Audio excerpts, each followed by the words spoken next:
Olá, pessoal. Boa noite a todos. Nós estamos aqui, mais uma vez, para poder fazer uma reflexão sobre algumas questões. Hoje, a gente vai falar sobre o que somos, de onde viemos, para que estamos, né? A gente vai fazer a reflexão sobre exatamente esses temas. A gente vai se basear nesses livros, A Caminho da Luz, a Gênese, o Livro dos Espíritos e o Evangelho segundo o Espiritismo, para poder fazer essas reflexões. Então, as nossas reflexões, eu gostaria de fazer uma oração pedindo à espiritualidade superior, pedindo a Jesus, pedindo a todos os nossos mentores que possam estar conosco, que possam conduzir, né, as nossas palavras, que possam estar levando a mensagem a cada coração que nos ouve hoje, para que a gente possa sair com alguma coisa melhor do que no momento que a gente chegou. Assim é, que assim seja. Então, vamos lá, né, pessoal? Vamos dar início a essa reflexão. Então, retrospecto do princípio da pluralidade dos mundos habitados da doutrina espírita. Jesus disse: credes em Deus, credes em mim. Há muitas moradas na casa do meu pai. Se assim não fosse, eu já vô-lo teria dito. Então, assim, Jesus, quando veio à Terra, ele deixou isso muito claro, né? Ele disse que existiam muitas moradas na casa do pai. Então, assim, seria muita pretensão nossa a gente achar que nós somos os únicos habitantes de um universo inteiro, né? De um universo cheio de coisas que a gente nem conhece ainda, cheio do desconhecido. Seria muito ingênuo a gente achar que nós somos os únicos que habitamos todo esse universo, né? E Jesus deixou isso claro para a gente, não somos, né? E a gente vai olhar isso nesse primeiro momento aí da formação da Terra, né? Na Terra, lá no Evangelho segundo o Espiritismo, no capítulo 3, ele fala assim: na Terra não está a humanidade toda, mas apenas fração da humanidade. Com efeito, a espécie humana abrange todos os seres dotados de razão que povoam os inúmeros ordens do universo. Então, seres como nós, na mesma etapa evolutiva que nós, ou evoluindo como nós, existem inúmeros no universo, né? E a gente já tem a concepção de que existem multiversos, vidas paralelas, né? Então, assim, o universo já é algo que está determinado para a gente. Isso está lá, né? Todos nós, espíritas, sabemos. No Evangelho segundo o Espiritismo está lá, Jesus falou isso para a gente. E ainda tem um livro muito importante, que é o livro A Caminho da Luz, que foi trazido para a gente por Emmanuel, né? Através das mãos do Chico Xavier, que mostra isso com muita clareza. E aí é esse caminho que eu quero percorrer com vocês hoje. Claro, né, que a leitura da obra ela é engrandecedora. A gente vai fazer aqui uma mini síntese do que de algumas coisas que eles fazem, que eles falam lá, mas para a gente poder pensar nessas questões que a gente está levantando aqui. O que somos, de onde viemos e para que estamos. A primeira coisa que a gente precisa lembrar é sobre a lei do progresso, né? Para que estamos? Para o progresso. A gente precisa progredir. Não existe involução. A gente já chega num determinado patamar e daí para frente a gente só vai evoluir. A nossa escolha pode ser pela estagnação, mas a gente nunca vai retroagir. Porque existe a lei do progresso. Lá no Livro dos Espíritos, na questão 778, ele fala: o homem tem que progredir incessantemente, porque Deus assim o quer. Pensar que possa retrogradar a sua primitiva condição seria negar a lei do progresso. Então, assim, a lei do progresso fala para a gente, mostra para a gente, né? Foi uma lei dada por Deus, que a gente só vai progredir. Estagnar é uma escolha, né? A gente tem um livre-arbítrio para isso. Mas retroagir nunca. Né? E por conta da lei do progresso é que o universo todo está em conexão. Nós somos parte desse todo. Existe o macro e existe o micro. A gente está no micro. O macro é o universo como um todo. tudo que acontece no micro acontece no macro, o que acontece no macro acontece no micro, né? O nosso corpo, ele é esse espelho do tudo que está no universo. Nosso corpo é habitado por milhões de seres, né, unicelulares, que estão aí, ó, trabalhando dentro do nosso corpo de modo positivo ou negativo para que a gente possa ficar sempre em processo de evolução também no nosso corpo físico. Então, tudo que acontece no macro acontece no micro. E nós fazemos parte de todo esse processo. Nós não podemos nos anular desse processo. A gente está aí, né, caminhando junto com esse processo da evolução eterna. A gente vai evoluir eternamente. Quando a gente vai chegar, a gente não sabe, né? Mas nós estamos aqui para o progresso. Essa é a resposta para essa pergunta. Para o progresso, né? E o que a gente é e de onde a gente veio? Vamos lá, vamos trabalhar essas questões também. Então, segundo André Luiz, existe um fluido cósmico que é o plasma divino, é o sopro do Criador. Nesse elemento primordial, vibram e vivem constelações e sols, mundos e seres, como peixes no oceano. Então, assim, nós estamos nesse sopro divino, né? Nesse sopro divino que é o fluido cósmico. É a partir dele que tudo é formado, é a partir dele que tudo é e que tudo existe. E ele é o Criador. Então, o Criador está em nós, assim como nós estamos no Criador. Então, isso é simplesmente a gente precisa entender que é.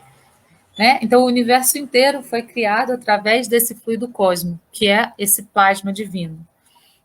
Então, a gente tem Deus, né, que criou o princípio espiritual ou inteligente, que é o espírito, e também criou o princípio material, a matéria. E essa matéria foi criada através desse fluido cósmico também, assim como o princípio inteligente. Tudo isso é criação de Deus, né? Nós habitamos um planeta que ainda é muito materializado, muito denso, né? A densidade do planeta faz com que tudo aqui seja muito denso. Os pensamentos são muito densos, nosso corpo físico é muito denso, a energia é muito densa, né? Num planeta de provas e expiações, como é o planeta que a gente está hoje, a gente está vivendo ainda num momento muito material, e por isso o mal ainda predomina aqui, né? E a gente pode mudar isso. E o nosso trabalho nessa lei do progresso é mudar isso. Como? Através da nossa vibração. A gente não pode mudar a vibração do outro, mas a gente pode mudar a nossa própria vibração.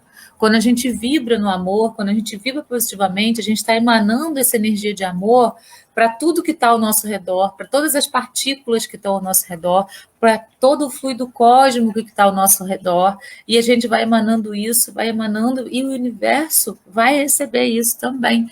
Nós estamos no micro, mas participamos do macro com as nossas energias, né? Então, a gente pode mudar essa vibração do planeta através dos nossos próprios pensamentos. Aí a gente pode se questionar, mas um pensamentinho meu, né, vai mudar muito pouco. Mas se eu mudo e as pessoas que estão ao meu redor percebem essa mudança e resolvem mudar também, vai ser mais um, vai ser mais outro, vai ser mais outro. E as pessoas que estão perto dessas também resolverem mudar, vai atingindo. Porque o bem, o amor, ele contamina. Né? A gente aqui na Terra, quando a gente assistindo a noticiários, a gente assistindo a tudo que acontece, a gente vendo tudo isso, a gente tem a impressão de que o mal, né, ele vai embora, vai assim, né, dominando tudo. Mas o amor é contaminante. E quando a gente vibra no amor, isso é tão especial, é tão mágico, que a gente não consegue sair dele. Né? Mesmo que a gente saia por um minuto, que a gente fique nervoso por um minuto, a gente já sente aquela energia do amor brotando de novo no nosso coração e a gente dá aquela repensada para poder fazer e agir de outra forma.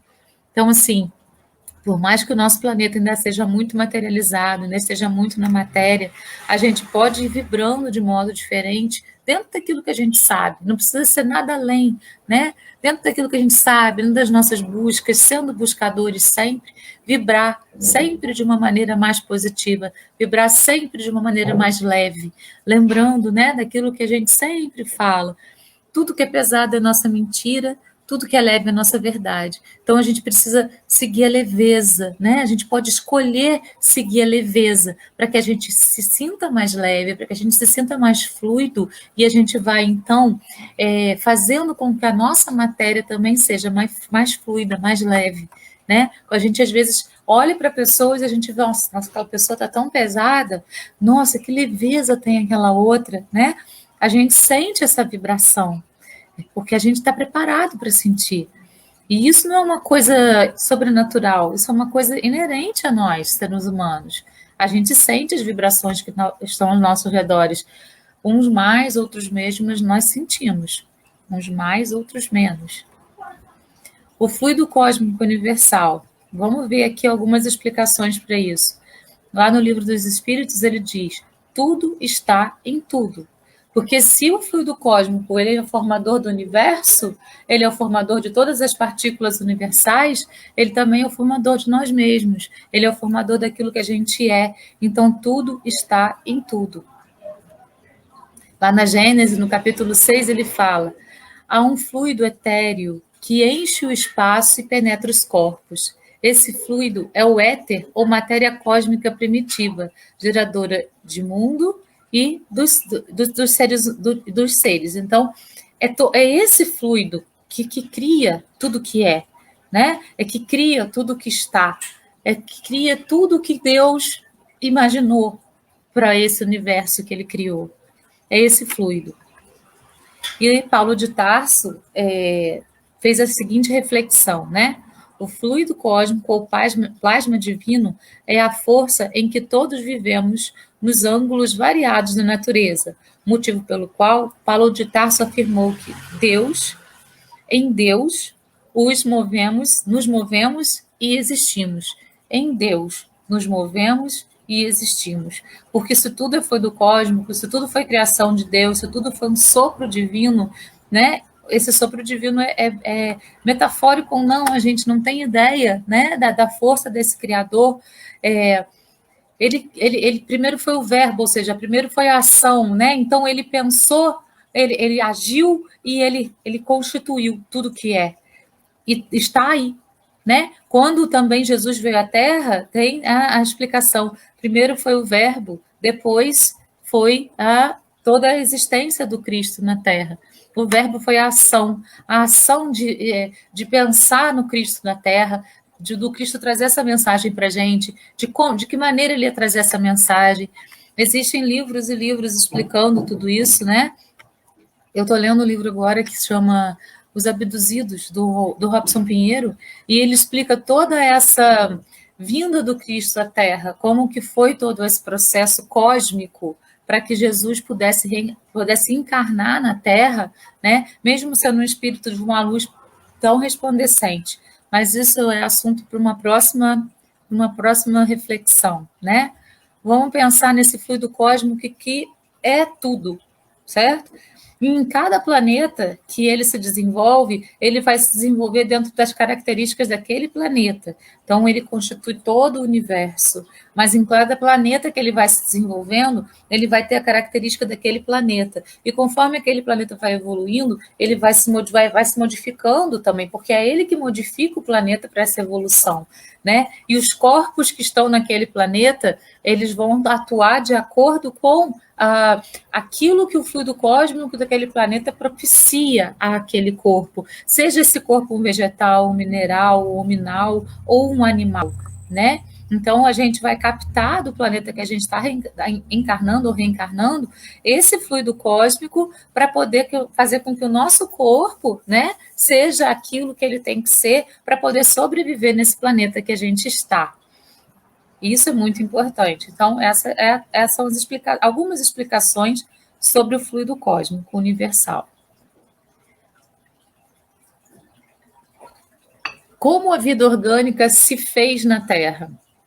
Aí, naquele livro, né, que eu citei para vocês, O A Caminho da Luz, eles falam assim: as formas de todos os reinos da natureza terrestre foram estudadas e previstas. Os fluidos da vida foram manipulados de modo a se adaptarem às condições físicas do planeta. Tudo obedecendo a um plano prescrito pela misericórdia e sabedoria do Cristo. porque o Cristo ele é o governador, né, da esfera crística, e a Terra está dentro dessa esfera da qual o Cristo é governador. Então, ele, né, ele como governador dessa esfera, ele que vai fazer toda a arquitetura, né, toda a engenharia para que essa esfera possa se organizar de forma perfeita, possa ser harmônica, né? Então, ele pensou em todos os detalhes para a formação da Terra e para a formação dessa natureza da Terra. E a natureza engloba também o ser humano. Muitas vezes a gente se exclui da natureza, mas a gente pertence a ela. Nós estamos na Terra, né? O planeta que nos recebeu com tanto amor, né? Que nos recebeu para que a gente pudesse aqui exercer a lei do progresso, né? Que é para onde, para que estamos, para progredir. E esse planeta nos recebe de braços abertos, a Mãe Terra nos recebe. Então, nós fazemos parte dessa natureza da Mãe Terra, de todos os espíritos que estão aqui evoluindo pouco a pouco, porque numa árvore tem uma semente de Deus, tem um espírito divino, no mineral também tem, né? Então, esses espíritos aí estão em formação, em progresso, também estão exercendo a lei do progresso, assim como nós, né, seres humanos encarnados na Terra. Milhares de anos foram precisos aos operários de Jesus nos serviços da elaboração paciente das formas. Então, as formas foram sendo criadas por Jesus, para que elas pudessem ser compatíveis com a energia da Terra, com o fluido cósmico universal da Terra e com o propósito da Terra. Cada planeta tem um propósito, né? Se nós estamos aqui, um planeta de provas e expiações, passando por todas essas coisas que a gente passa, existe um propósito em tudo isso. Não é nada por acaso. A gente não está aqui por coincidência. Não existe essa possibilidade, porque tudo é planejado, é milimetricamente visto. E as nossas atitudes é que vão fazer com que a gente reencarne aqui ou acolá, de acordo com aquilo que as nossas escolhas levaram a gente até. Né? Então, a gente está aqui na Terra é porque as nossas escolhas nos trouxeram até aqui. Né? E é aqui que a gente precisa viver, é aqui que a gente precisa aprender, é aqui que a gente precisa exercitar a lei do progresso. Então, esse é o para que estamos. A formação da Terra indo de acordo com a caminho da luz. A ciência do mundo não lhe viu as mãos augustas e sábias na intimidade das energias que vitalizam o organismo do globo. Substituíram-lhe a providência com a palavra natureza. Mas o seu amor foi o verbo da criação do princípio. Então, ele primeiro planejou, ele primeiro pensou, e depois ele agiu para que tudo isso pudesse ser possível, ser formatado. As formas de todos os reinos da natureza terrestre foram estudadas e previstas. Os fluidos da vida foram manipulados de modo a se adaptarem às condições físicas do planeta, tudo obedecendo ao plano estabelecido pela misericórdia do Cristo.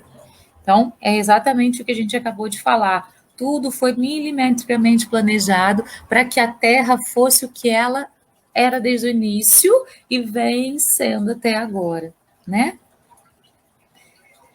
Aqui a gente tem um resumo da teoria da evolução. A gente tem o espírito, ainda com letra minúscula, que são os seres orgânicos, o reino mineral, que tem como principal característica a atração, a matéria inerte. Nossa, mas no reino mineral a gente já tem o que a gente já pode chamar ali de espírito, já tem espírito ali, sim. Um espírito inerte, como está falando ali, né? E ele provoca a lei da atração.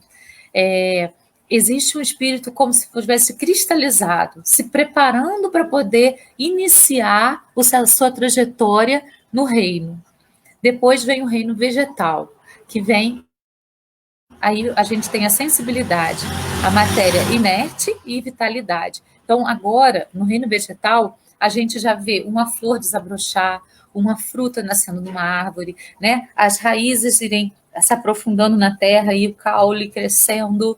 Então, a gente já percebe movimentos. Apesar de eles ainda não, dos seres desse reino, ainda não terem um raciocínio desenvolvido, ainda não terem instintos, nada disso, eles simplesmente cumprem aquele papel, né, de embelezar um lugar, né, de ser mato num lugar, de ser relva, de servir de alimento, ele já tem ali um pouquinho mais de desenvolvimento do que aqueles espíritos que estavam lá no reino mineral.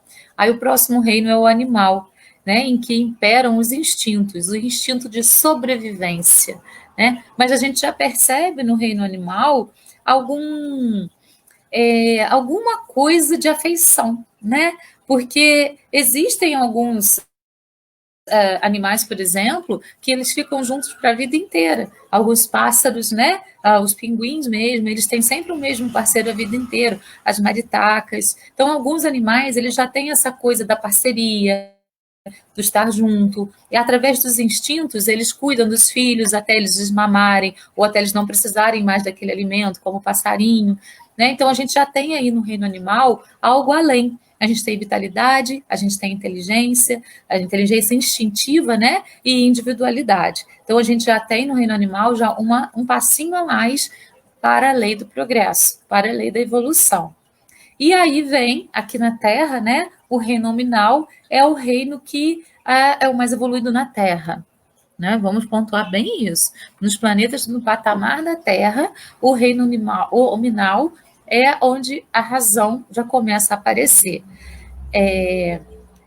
Mais inteligência, e essa inteligência ainda é limitada, livre-arbítrio, consciência do futuro, percepção das coisas extramateriais e o conhecimento de Deus. Então, por conta até desse conhecimento de Deus e de saber que essa partícula de Deus está dentro de cada ser, inclusive dos seres dos outros reinos, né? A gente já tem a gente já atua com a razão, né? A gente já consegue compreender alguns processos, mas sempre a gente precisa lembrar daquilo que o Evangelho segundo o Espiritismo mostra para a gente. Ele diz: primeiro nós éramos instintos, depois sensações e depois sentimentos. Nós estamos no meio do caminho. Quando o nosso planeta partir, né, para a regeneração, a gente já vai estar mais no sentimento do que na sensação. Mas por enquanto a gente está na sensação. O que isso significa? Significa que, ora, nós deixamos os nossos instintos, que vêm lá do momento anterior nosso, aflorar.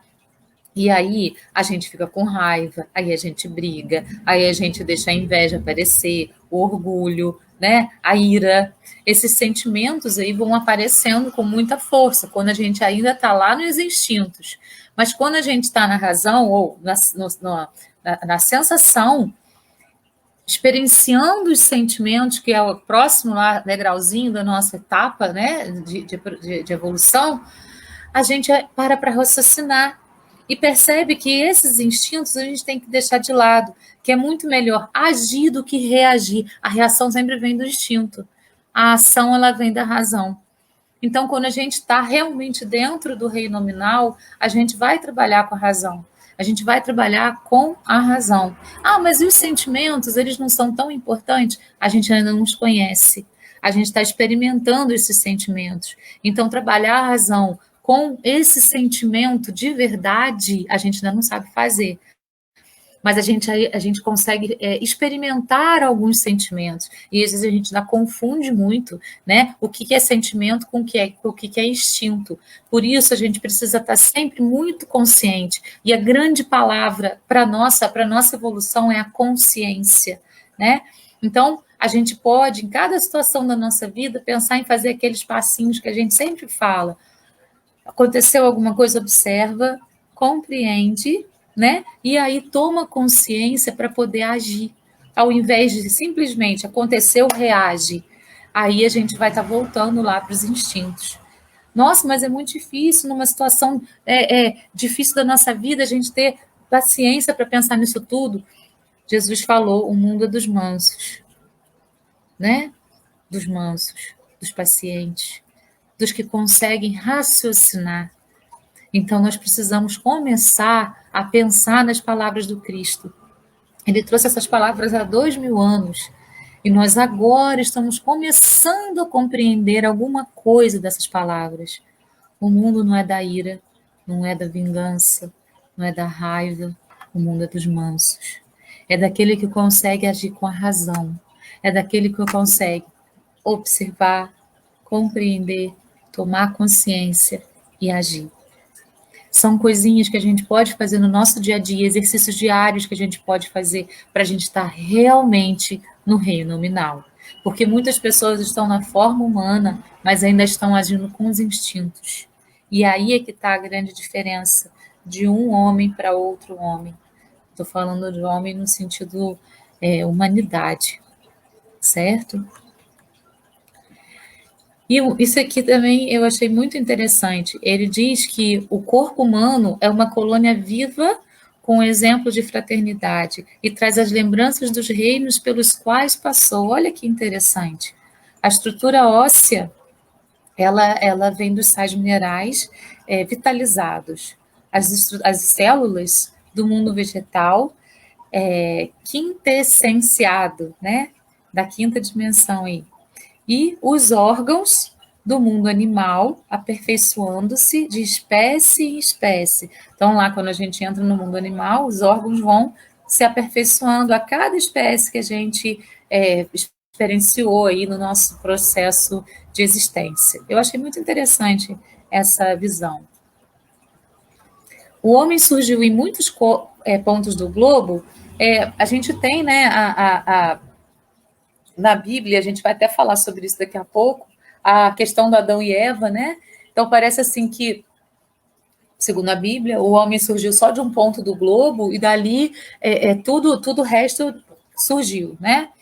Mas lá no livro dos Espíritos, na questão 53, respondendo a essa pergunta, né, o homem surgiu em muitos pontos do globo, o Espírito da Verdade fala, sim, e em épocas várias, o que também constitui uma das causas da diversidade das raças. Depois, dispersando-se os homens por climas diversos e aliando-se os de uma e outras raças, novos tipos se formaram. Então, a Terra não foi povoada num lugar só, né? Ela foi povoada em vários lugares, em vários tempos diferentes pela raça humana. No caso, a gente está falando do homem agora, né? Então, aquela coisa de um lugar só, na verdade, não é bem assim, né? É só uma maneira de explicar o surgimento, e a gente vai falar um pouquinho de Adão e Eva também, para poder compreender o que essa parábola fala para a gente, né?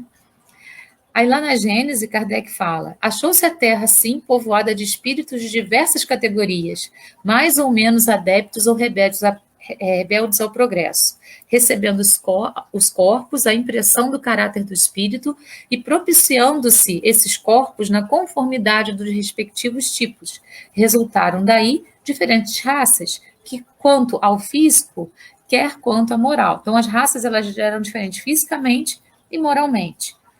Não foi, portanto, uniforme o progresso em toda a espécie humana. E só aqui fazendo um adendo, né, a seguinte questão. Ele fala assim, é diferente quanto ao físico, quanto à moral.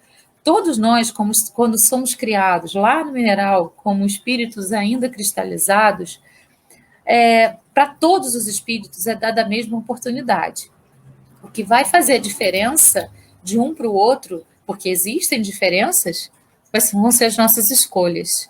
É sempre assim. As nossas escolhas é que fazem a diferença. Se a gente escolhe se aperfeiçoar, estudar mais, ser um buscador desde sempre, a nossa linha vai ser reta, igual foi a linha de Jesus, reta em direção à evolução. Mas se a gente é teimoso, se a gente não acredita, se a gente quer brigar com tudo, se a gente quer provar que tudo aquilo é mentira para poder desbancar todo mundo, né? Muitas vezes a gente vai passar por caminhos mais tortuosos. Tem horas que a gente tem que duvidar das coisas, sim. Tem horas que a gente tem que duvidar das coisas, mas a gente tem que sempre agir com a razão. Até que ponto eu tenho que duvidar? E até que ponto aquilo pode ser verdade para mim? Eu preciso ser igual a São Tomé, ver para crer? Ou eu posso usar também a minha intuição, os meus sentimentos, ainda que primários, para poder descobrir se aquilo realmente é ou não? A gente é que escolhe no que a gente acredita. E a gente pode acreditar na nossa mentira, como a gente pode acreditar na nossa verdade. Então, todos os espíritos nascem com as mesmas chances. O atraso de um, o avanço de outro é mérito de cada espírito. É fruto daquilo que cada espírito fez, realizou e escolheu durante a existência que ele tem. Constituíram os novos povos, os povos primitivos, os únicos habitantes do nosso planeta. Então, assim, a pergunta é se os povos primitivos, né, que surgiram na Terra, que foram aqueles primeiros habitantes da Terra, eles foram os únicos habitantes do nosso planeta? Todos os povos são constituídos realmente do fluido cósmico universal da Terra, desse planeta primitivo, né, num primeiro momento? Aí vamos ver qual é a resposta. São habitados todos os globos que se movem no espaço? Sim. Deus povoou de seres vivos os mundos, concorrendo todos estes seres para o objetivo final da providência. Acreditar que só haja no planeta que habitamos, acreditar que só os haja no planeta que habitamos, fora duvidar da sabedoria de Deus, que não fez coisa alguma inútil. Depois de haverem encarnado noutros mundos, podem os espíritos encarnarem nesse? Sim, do mesmo modo que vós em outros. Todos os mundos são solidários. O que não se faz num, faz-se noutro.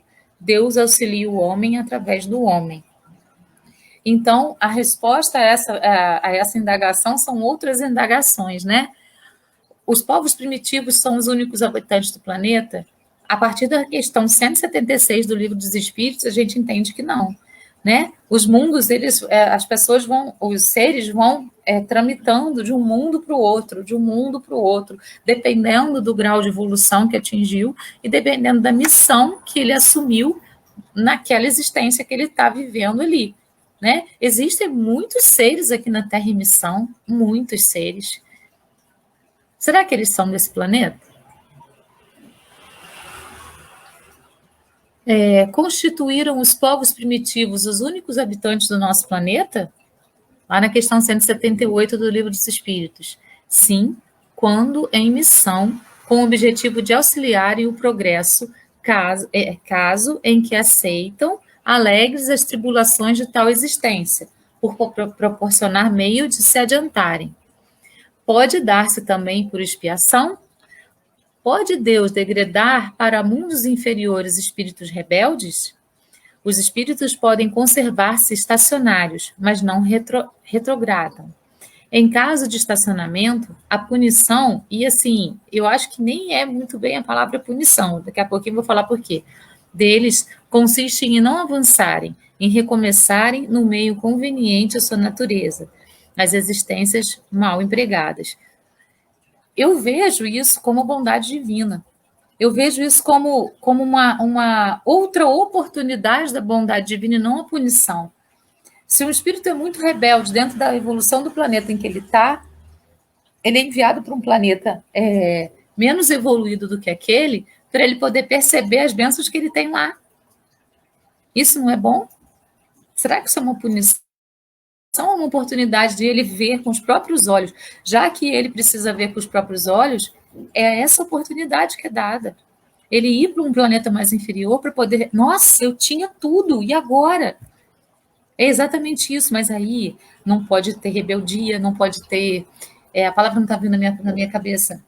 Revolta sobre essa situação. A gente precisa aproveitar essa situação, né? Nossa, parece que aqui não é meu lugar. Parece que as coisas aqui não estão batendo muito comigo. Mas o que eu posso aproveitar disso tudo para poder evoluir? A lei do progresso está aí. Tudo é oportunidade de progresso. É para isso que a gente está aqui, para progredir. Bom, mas parece que eu não sei, não encaixo muito bem aqui. Pode ser que você não se encaixe, mas você está. Enquanto a gente está na Terra, a gente precisa buscar os caminhos para a nossa evolução. Sempre assim. A evolução é eterna. Então, não importa. Quem sabe a gente não está aqui por missão? Ou quem sabe a gente foi tão rebelde no nosso planeta mais evoluído que a gente foi trazido para cá para a gente poder dar valor ao que a gente tinha? Ou quem sabe a gente é daqui mesmo. E a gente precisa passar por tudo isso. Quem sabe a gente já está dando um passinho em prol da nossa evolução e daqui a algumas encarnações a gente já pode ir para um planeta um pouquinho mais evoluído? Ou a gente vai ajudar a Terra nesse processo de regeneração? São tantas as opções que a gente não tem como saber, mas não importa. O que importa é a oportunidade que está sendo dada a gente de estar nesse planeta e de evoluir nesse planeta. Tudo é oportunidade para evolução. Tudo. Absolutamente tudo. É a gente é que vai perceber isso ou não, aproveitar isso ou não. Somos nós, com as nossas escolhas, que vamos aproveitar essa oportunidade ou falar mal dela, né? Emigrações e imigrações de espíritos entre os planos físico e o espiritual e entre os diversos mundos habitados constitui uma lei universal, instrumento divino para se fazer cumprir a lei do progresso na criação. Que nova raça de espíritos contribuiu de forma importante na formação da humanidade da Terra? Aí lá na Gênese, eu gosto de trazer sempre assim as obras de Kardec para a gente perceber, né? Porque Kardec falou assim, ó, a minha obra não está fechada, a minha obra está aberta. Se algo for comprovado além do que eu falei, é para ser visto e é para ser adotado. Né? Aí vem o André Luiz com o Caminho da Luz, aí vem vários outros, né, espíritos mandando mensagens para a gente de coisas que às vezes ficaram meio obscuras nas obras de Kardec, complementam aquilo que ele falou, vão além daquilo que ele falou. É muito importante, mas é muito importante a gente saber que ele já deixou aquela semente lá, né, lá na obra dele. Então, lá na Gênesis, ele fala assim, ó, de acordo com o ensinamento dos espíritos, foi uma dessas grandes imigrações, ou se quiserem, uma dessas colônias de espíritos vindo de outra esfera, que deu origem à raça simbolizada na pessoa de Adão, e por essa razão mesma se chamava raça adâmica. Quando ela aqui chegou, a Terra já estava povoada desde tempos imemoriais. Então, quando os exilados de Capela, que foram essa raça adâmica que veio para a Terra, quando eles chegaram aqui, já existiam vários seres formados pela própria Terra, tá? Mais adiantada do que as que tinham precedido nesse planeta, a raça adâmica é, com efeito, a mais inteligente, a que impele ao progresso de todas as outras. Então, eles vieram exilados de Capela pela sua rebeldia. Capela estava passando por um momento, né, em que existia a transição planetária lá. Eles estavam passando de provas e expiações para a regeneração. E muitos espíritos ainda estavam rebeldes dentro daquele processo. E aí, o que acontece? Com isso, eles foram exilados para a Terra, para ter essa nova oportunidade de dar valor ao que eles tinham lá, porque eles não estavam dando valor. Eles estavam rebeldes, eles estavam agindo com ira, estavam agindo com raiva. Então, eles vieram para a Terra e encontraram aqui pessoas muito mais atrasadas do que eles moralmente. E com isso, eles tiveram a oportunidade de avançar. E eles trouxeram para a gente tanta evolução, mas tanta evolução. Eles trouxeram a escrita, eles trouxeram a medicina, eles trouxeram a matemática, a arquitetura, a engenharia, né? Eles trouxeram tanta evolução para a Terra. Olha quanta contribuição eles puderam ser com a Terra. Isso é muito lindo. Por isso que eu não vejo como punição, eu vejo como oportunidade de evolução, né? Eu vejo como oportunidade de fazer com que a lei do progresso aconteça. Porque eles vêm exilados, e eles aprendem e ensinam muito. Isso é uma dádiva. Porque aí a energia está circulando, ela vai circulando, vai circulando. E aqueles que entenderam a mensagem voltaram para a terra deles, voltaram para o planeta. Outros ainda estão aqui até hoje, rebeldes. Raças primitivas mais antigas do planeta. Só eram duas raças as mais antigas do planeta, segundo o livro Caminho da Luz.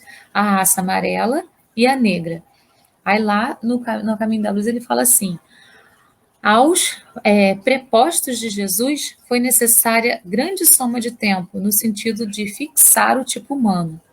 Assim, pois, referindo-nos ao degredo dos imigrantes de Capela, devemos esclarecer que, nessa ocasião, já o primata hominis se encontrava arregimentado em tribos numerosas, entre as raças negra e amarela, bem como entre os grandes agrupamentos primitivos da Lemúria, da Atlântida e outras regiões. Os exilados de Capela trabalharam proficuamente na Terra para a evolução de todas essas raças que já existiam aqui.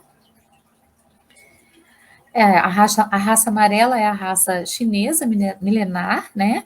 Constitui a mais antiga das civilizações terrestres, oferecendo o tipo racial mais homogêneo e mais selecionado do planeta dentre os remanescentes humanos primitivos, a raça amarela. E a raça negra, grupo racial menos homogêneo quanto à sua dispersão territorial e que apresentava fortes caracteres biológicos.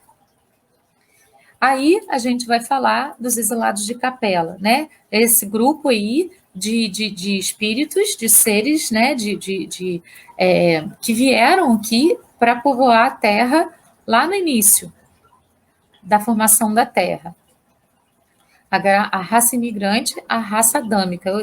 Em vez de colocar um circunflexo, eu fiz um tio ali, depois eu conserto.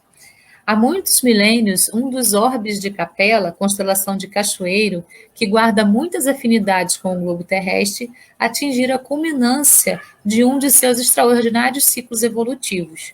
Alguns milhares de espíritos rebeldes lá existiam, dificultando a consolidação das penosas conquistas daqueles povos cheios de piedade e virtude, mas uma ação de saneamento geral os alijaria daquela humanidade. E olha só, pessoal, a gente está passando também por esse momento, né? A espiritualidade diz para gente que a gente está passando por esse momento de sair de um mundo de provas e expiações e ir para a regeneração. Então, já está acontecendo essa separação aí dos espíritos que são aqueles que vão ficar na Terra, que vão contribuir para essa evolução da Terra, e aqueles que são muito rebeldes já estão sendo exilados. Segundo o livro Legião, do Robson Pinheiro, muitos espíritos estão sendo exilados na Lua, por exemplo, né? Em outros lugares também, para saber para onde eles vão reencarnar a próxima vez, porque para a Terra eles não voltarão. Então, é a mesma coisa que aconteceu em Capela naquele momento.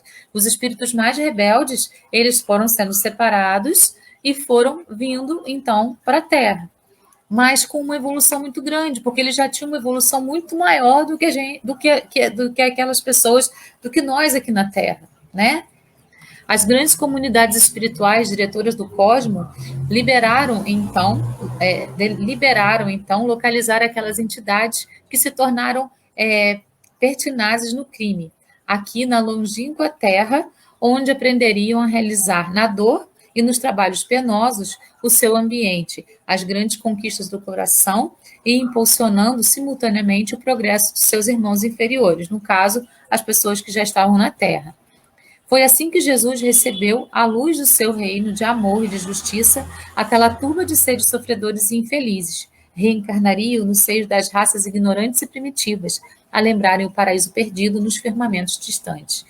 E daí vem aquela coisa de Adão e Eva, do paraíso perdido, né?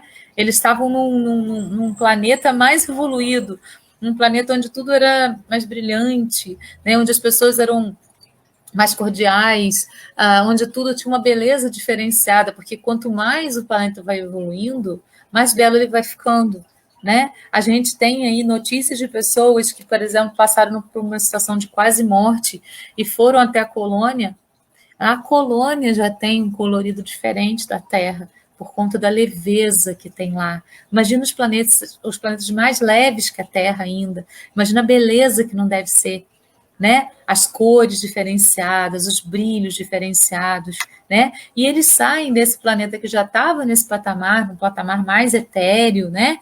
Menos materializado, e vem para um planeta bruto, né? Ainda rústico, muito materializado. É o que a gente está passando agora também. Vamos pensar nisso, a separação do joio e do trigo que está lá na Bíblia, né? E eles vêm para a Terra com com esse objetivo do progresso, de progredir, de poder avançar alguns passos aí no caminho da sua evolução, e ao mesmo tempo eles trazem todo esse progresso para a Terra, que eles tinham lá e que eles vão colocar aqui. E daí, então, vem a questão, né, de Adão e Eva e do paraíso perdido, né, lá da Bíblia, porque o paraíso perdido, na verdade, era o planeta deles, era o planeta de Capela. Então, as raças adâmicas guardavam vaga lembrança da sua situação pregressa, tecendo o hino sagrado das reminiscências. As tradições do paraíso perdido passaram de geração a geração até que ficassem arquivadas nas páginas da Bíblia. Era aí o mundo que não tinha maldade, em que o amor prevalecia, em que o amor estava acima do ódio, né? O planeta de regeneração, diferente do planeta de provas e expiações, onde o mal predomina, lá o bem já vai ser predominante. Então, os sentimentos já vão estar mais aflorados e as pessoas de um planeta de regeneração já vão começar a conhecer profundamente os sentimentos, né? Enquanto a gente aqui está experienciando os sentimentos. Diz a Bíblia que Adão e Eva foram instalados no Jardim do Éden, onde viveriam felizes para sempre. Não teriam dores, nem problemas ou dificuldades. Não experimentariam a velhice, a doença e a morte. Mas para que isso fosse possível, Adão e Eva não deveriam comer o fruto da árvore do conhecimento do bem e do mal. O fruto não é a maçã, já que esta não é citada no texto bíblico. Mas entenderam os estudiosos da Idade Média que ela simbolizava o sexo. Então, para eles, né, aquele fruto proibido da árvore era o sexo. Né? Agora, vamos analisar. Né? Se Adão e Eva não deveriam ter tido relações sexuais, mesmo possuindo os órgãos sexuais, como ia acontecer a povoação da Terra? Por conta dessa extravagante interpretação, durante séculos, a atividade sexual foi situada como algo sujo e pecaminoso. Assim como todos os animais, nós temos órgãos sexuais. E esses órgãos, eles precisam ser utilizados. A povoação da Terra precisa disso, mas não só para isso, eles precisam ser utilizados.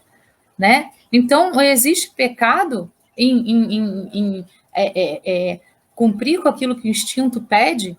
É claro, né, gente? Tudo com abuso é muito ruim. Tudo. Comer demais faz você engordar, né? Se você entra em vícios como de drogas, por exemplo, cigarro, bebida ou drogas mais pesadas, você vai danificar seu corpo físico.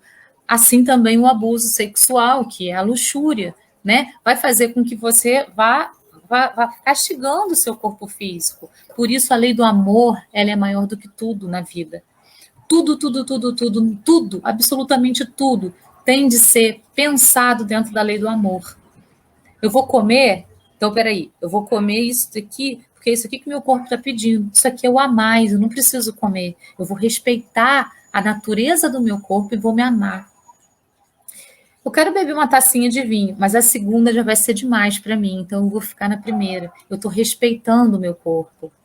Assim é com tudo, com todos os nossos instintos, inclusive com o sexo. Né? Ainda hoje, né, na sociedade atual, existe um tabu muito grande com isso. Mas a gente pode pensar e equilibrar e harmonizar tudo isso sempre com a lei do amor, em tudo na nossa vida. E a lei do amor claramente, certamente vai levar a gente para o progresso.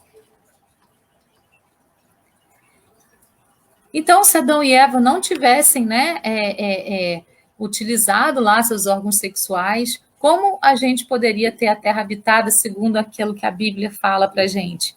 Né? Então, fica dúbio essa questão aí que a igreja colocou para a gente lá na Idade Média sobre a questão da sexualidade. Como eles poderiam cometer crime ou desobediência se eles não sabiam discernir entre o bem e o mal, não tinham noção do que era certo ou errado, justo ou injusto, obedecer ou desobedecer, né? A partir do momento que eles comem esse fruto, eles não sabiam o que era desobedecer, eles não sabiam o que era fazer errado, percebe? Então, não tem tanto sentido assim. Se Deus é um Deus que dá o livre-arbítrio para a gente, que deixa a gente escolher todas as situações da nossa vida, que não julga, né? Nós nos julgamos, Deus não julga. Ele sabe que a gente está no processo de evolução e que a gente ainda vai cometer muitos erros nesse processo. Ele não julga. Nós nos julgamos, nós nos condenamos, nós nos flagelamos, nós escolhemos muitas vezes castigos para nós mesmos dentro de uma encarnação ou na hora de reencarnar. Se Deus é assim tão bom, como que ele poderia punir Adão e Eva? Se ele não pune ninguém?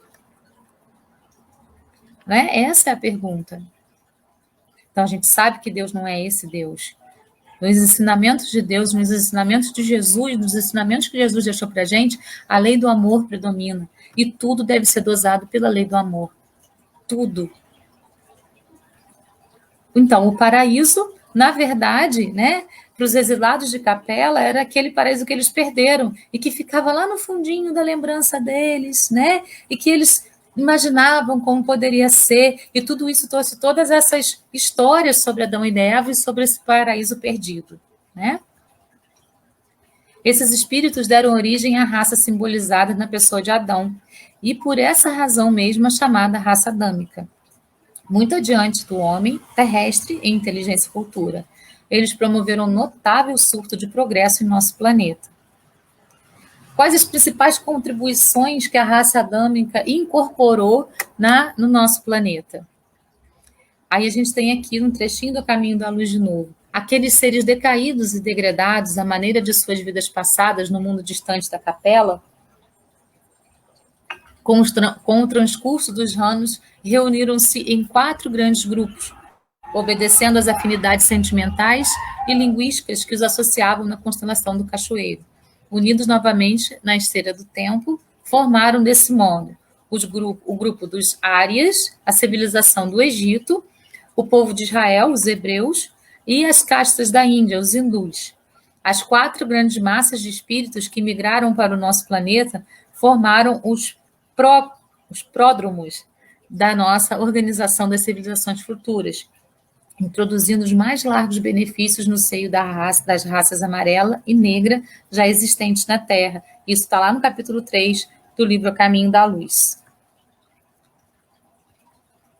O grupo dos Árias, vamos ver as contribuições que eles trouxeram. Espalharam-se inicialmente nos planetas hindus, dominando os autóctones de pele escura, rutas, e posteriormente num comportamento nômade, através dos planos da Pérsia, avançaram para as terras da futura Europa, incluindo também a genealogia dos latinos, celtas, gregos, germanos e eslavos. De todos os grupos, foram os mais carentes de valores espirituais, de uma base religiosa, o que inegavelmente influenciou o livre-arbítrio desse povo. Carentes de uma fé sólida, contavam apenas com as próprias forças em virtude do seu caráter livre e insubmisso, reflexo da exacerbada revolta íntima com as reminiscências de seu degredo. Na ânsia de conquistar um novo paraíso para si mesmos e para os homens terrestres, confraternizaram com o selvagem, com sua grande virtude, o que favoreceu ao aperfeiçoamento dos caracteres raciais dos aborígenes, bem como o estabelecimento das primeiras noções de vida coletiva e da organização econômica derivada do trato com o solo. Então, esses eram os mais rebeldes, né? Aqueles exilados mais rebeldes utilizaram mais a questão física mesmo, mas eles já tinham alguma evolução para poder, pelo menos, viver em grupos, né? Tudo isso. Aí vem a civilização egípcia.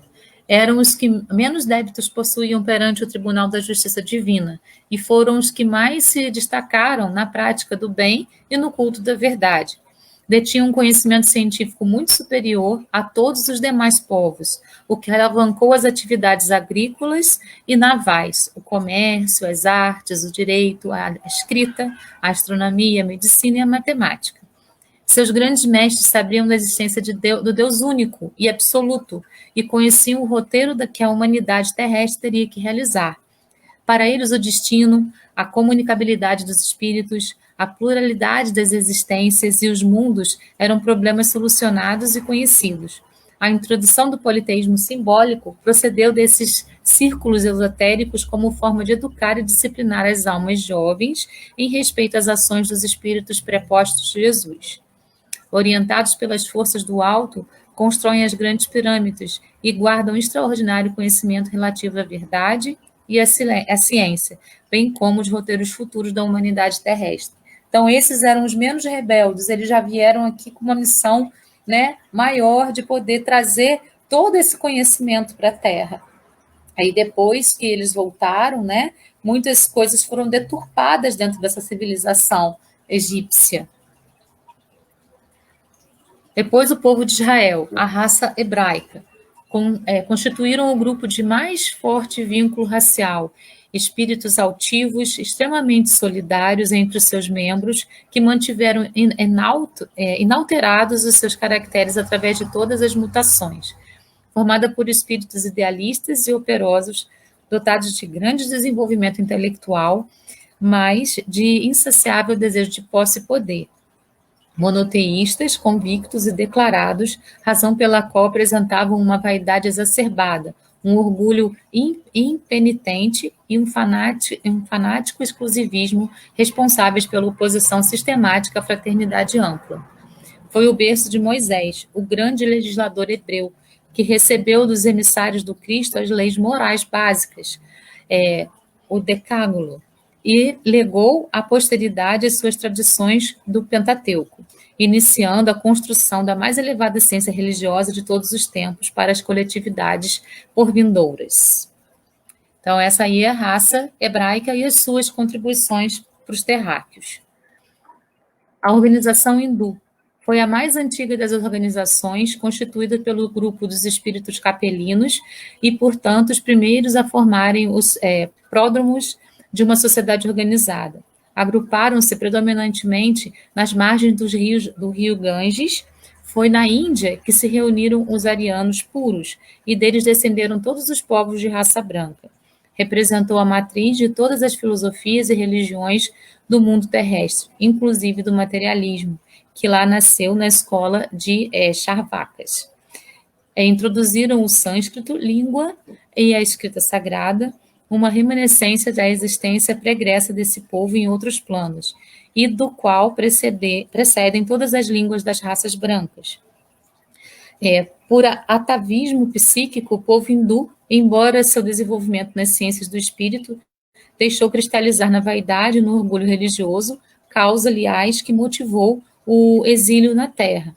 Organizaram sua coletividade em castas, considerando os aborígenes dessa região como os párias, a sociedade em formação. Então, pessoal, a grande reflexão, né, é para que a gente está aqui. O que somos? Nós somos partículas de Deus, né? Partículas desse fluido cósmico universal que rege todo o universo. Partículas de Deus. De onde viemos? A gente não sabe. A gente pode ter vindo de outro planeta, a gente pode ter sido formado na Terra, a gente pode estar migrando de planeta em planeta. Essa resposta a gente não tem. E para que nós estamos? Nós estamos por o progresso, né? Esse é o nosso objetivo maior. Nosso processo de evolução vai se estabelecendo à medida que mudamos a atenção dos centros inferiores para os superiores. Preocupação com os sentimentos inferiores e com a alimentação, evoluindo para a expressão superior e a ligação com o espiritual. É aí que a gente precisa trabalhar, no progresso, no caminho da evolução, no caminho para poder chegar àquilo que Jesus pediu para a gente, seres perfeitos, né? Nós precisamos trabalhar de modo consistente para que a gente seja perfeito. E para isso a gente pode aproveitar cada experiência que a gente tem aqui na Terra, cada coisinha que acontece aqui, cada estadia que a gente tem aqui. Se a gente já foi de outro planeta, não importa. O que importa é que hoje nós estamos aqui. E essa é a oportunidade que está sendo dada a gente para a evolução. Então, vamos aproveitar para que a gente possa progredir e cumprir aquela missão que a gente veio cumprir aqui, que a gente nem sabe qual é, mas não importa, porque a maior missão da gente é o nosso próprio progresso. Gratidão a todos. Eu espero que eu tenha passado uma mensagem interessante, que tenha ficado clara essa questão aí, né, da evolução do nosso planeta, mesmo que rasamente, porque aí no caminho da luz vocês vão encontrar muito mais respostas para essas perguntas que às vezes ficam na nossa cabeça. Gratidão, pessoal. Até semana que vem.